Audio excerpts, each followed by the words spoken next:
when I'm fundraising, it's like the third question I ask. All right, what's your horizon look like? What's your return on capital expectation? What's your philosophy on like A, B, and C? And we're misaligned. Like money's not money, right? Like you've got to get your fundraising right or you're headed west. I think this is a perfect example of it. You end up with a weird philosophical difference on outcomes or time horizon or scale, and all of a sudden you're in some really weird internal knife fight on the board right now.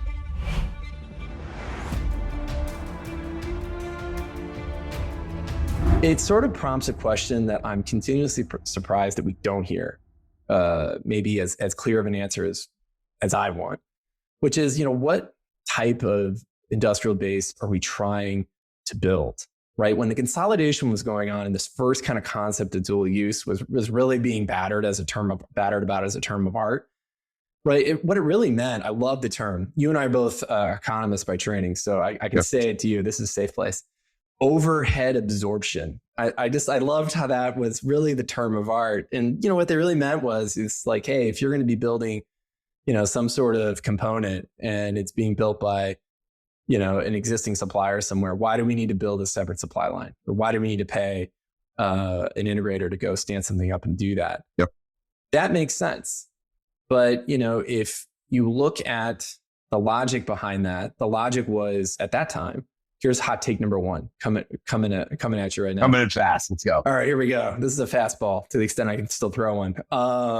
The logic is that in the late or early 90s, right, we did not need surge capacity in our production lines, right, to build platforms, right, or regardless of their size and cost, right? It's just what we really just needed was our ability to surge in what are now called expendables, which I think because of the Ukraine war, everyone knows we're talking about munitions, right, and other parts. And I guess the thing I think about a lot is, given kind of the environment we're currently in, is that still a true assumption, right? Because it kind of goes unquestioned. And, I find myself on the category of, it really kind of depends what dual use category you're in, right? Relative to how you, or what category you're in would really dictate how you respond to that question. I'm curious your take. Yeah. Great question. I think I turned it on you. I'm sorry about that. No, I like the little Uno reverse card. So think at sort of a strategic or a philosophical level, right? Like I always look at national security, especially at the DIB, and I put sort of like, what do I think the legislator sort of lens is? And to me, like, it's two things, right? It's not just like the provision of national security, which I think a lot of folks, a lot of times are like, hey, the DIB exists to, that's advance, pick your sort of action word, national security. It's also a jobs program. Yep. Right. It's like a national jobs program. And like there are very real implications to that. And if you start to dissect that and think about, districts and manufacturing plants or port facilities or shipbuilding facilities or services companies and what re-election cycles look like and the incentives that we put on our legislatures, which is effectively like once you win, you're just incentivized to keep sort of winning, vice like measurable outcome. And that is intended to sort of be a dig at how we do legislation. Caught us straight. Yeah, so there's a sort of hot take. But then when you bring it down to sort of dual use and you look at some of the congressional language around the national security innovation base and adding to that and some of the organizations chartered with it, I think there's a huge opportunity for, either the government to sort of come left in the process with technical design patterns or cloud landing zone, especially for software, or manufacturing capacity if they have it. Conversely, I think it is in the best interest of the country for us to have strategic resiliency and redundancy. And I think pretty much every example in history where someone's been like, I have a solution for this and it is one thing and it is ornate and it is glorious and it is perfect, it has never fucking worked. So, where if there's a building like the Maginot Line of industrial sort of resiliency, if we don't actually sort of democratize some of that. Yeah, and to add on it, and to maybe set some context in the response, and I think some of this got mentioned by James Cross in one of the previous pods, but if there was a spectrum of dual use companies, right? So maybe on the left hand side, it is that overhead absorption company, right, which is a software company that is doing great across a wide variety of categories, and they may or may not have a very healthy public sector business unit or revenue line, throughout the course of a year, right? But it is not something that is material to the business, right? So they can kind of jump in and jump out as they see fit. And then on the other end of that spectrum, you have something where they're almost pure plays, right, in the defense sector, with occasional step outs into maybe a very niche part of a commercial subsegment. So think generally, right, you'll have like space or specialized airborne systems, right, that fall in this category, right? And I think to your point, right, if you particularly think or look at sort of that right-hand side of the market, where in that case, the government is or essentially acts like a monopsony, where they can come in and set market conditions. To your point, it makes sense to be, I think, more clear or perhaps even more prescriptive about what's desired and accept. And I can't believe I'm going to say this, but accept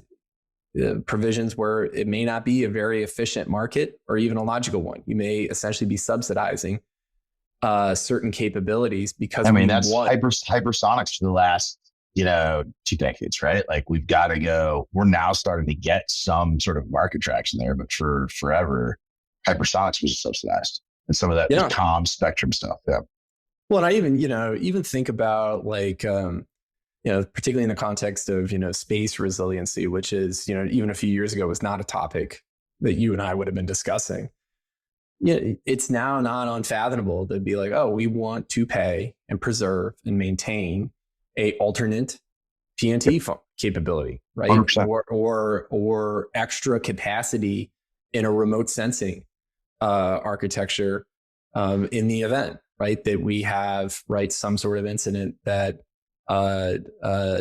depreciates what we use, right, in mainline collection, right? So these are kind of real discussions, and I think it's interesting because those types of discussions, I think, get often lumped in with that other end of the spectrum, which is software. And when you think about it, it's not even really like those two aren't really apples to apples. It's like apples to Mako sharks or something. Like it's not the same thing. And I'm going to steal that line. And but you live in this world, right? Like what you guys are doing is on the other side, where, you want, to the extent that it can exist, a highly dynamic marketplace where you can have companies coming in and coming out as ideally, right, as flexible as possible, just given how much innovation and change occurs, just even within a subcategory of a tech stack. Yeah, it's interesting you put it that way, sort of like the permeability of the market, right? Like philosophically, we want to increase commerce in sort of that defense and national security sort of software spectrum. We think that's, from a second front standpoint, from a Tyler standpoint, like my philosophy is we haven't even really made that market yet, right? Like I can point at a big TAM and I can give you all these numbers, but there's really no lattice that enables technical commerce to occur. Once we open that, right, like we're in a really essentially market unconstrained sort of scenario where those barriers are removed and folks can come in. I think the challenge you have, and I'd be really curious sort of hear your take on this. You go talk to sort of private capital and you've got varying sort of degrees of familiarity, right? You've got folks who've been on like an aerospace desk for 20 years and like they get it in and out. You've got folks who, 2 months ago were doing straight crypto and like Web3 was going to be the future. And now they're like rocking American flag lapel pins, and it's great marketing and I'm glad they're doing it. But I don't think they understand a lot of the words they're saying.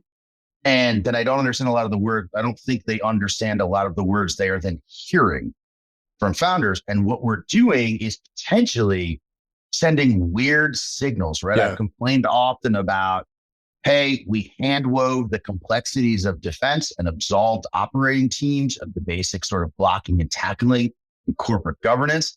I think we're now sort of hand waving defense and national security and either misaligning or, incorrectly incentivizing what folks think about exit and maturity and valuation and some of those like core metrics that a founder or an operating team, like it's existential to them. I'd be curious to see how you see that on the other side of the table from that sort of VC standpoint.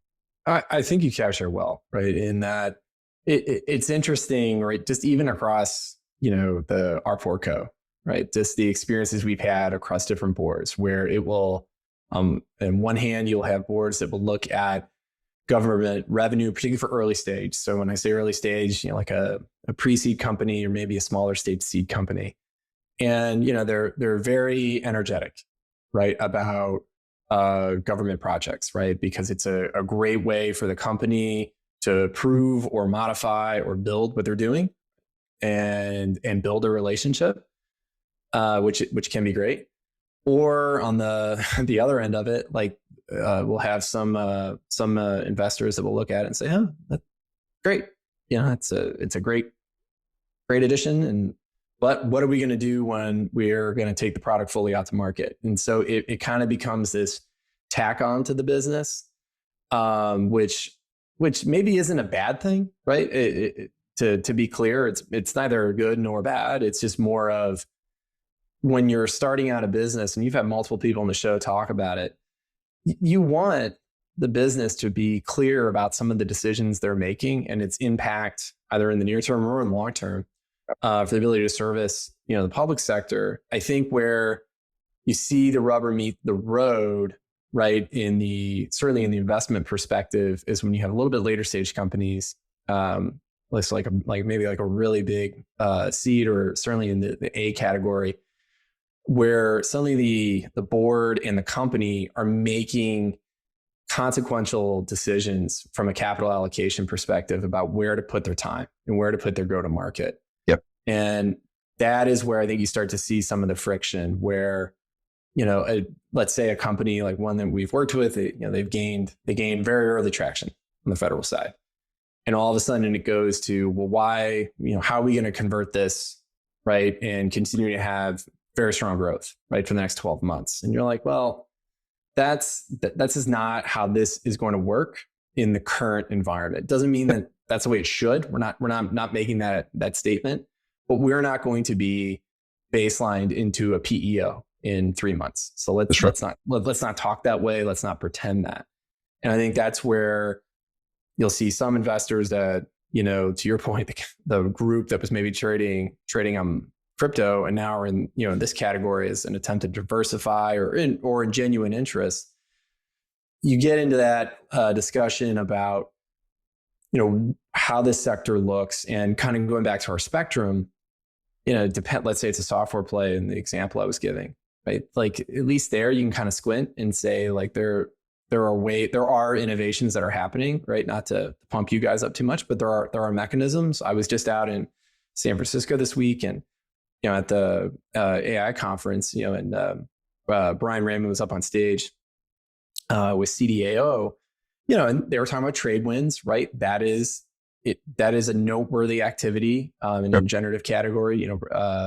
Project Lima, like all of that are moving in the right direction. So it probably won't yield the revenue I think that investors want, but at least you can kind of, potentially see growth paths. And there are some examples to point to. I think if you're on the other end of that spectrum, though, and you're like in a hardware play, you have to have a real conversation with the investors about, with the broader board and the company about, what do we really expect on our growth path? Patient capital. Yeah. And I've heard that term, and it's, I guess it's a good term. And I think though the one thing that may mask is, there's certainly the time component. But then there's also, I think, Tyler, and I'm sure you've seen this time and time again with all the folks you talk to, there just may be a return expectation point too. And maybe that's implied in the phrase. Yeah. But I would not look at those companies and say, you're going to have the same exit profile and growth profile that some commercial B2C software. SaaS. Yeah. It's just, But I it's think not, part of that too, part of that, like the investor and the founder or the operator, like you should have that conversation with funders. I mean, like when I'm fundraising, it's like the third question I ask, like, all right, what's your horizon look like? What's your return on capital expectation? Like, what's your philosophy on like A, B, and C? And we're misaligned. Like money's not money, right? Like you've got to get your fundraising right or you're hosed. I think this is a perfect example of it. You end up with a weird philosophical difference on outcomes or time horizon or scale. And all of a sudden you're in some really weird internal knife fight on the board right now.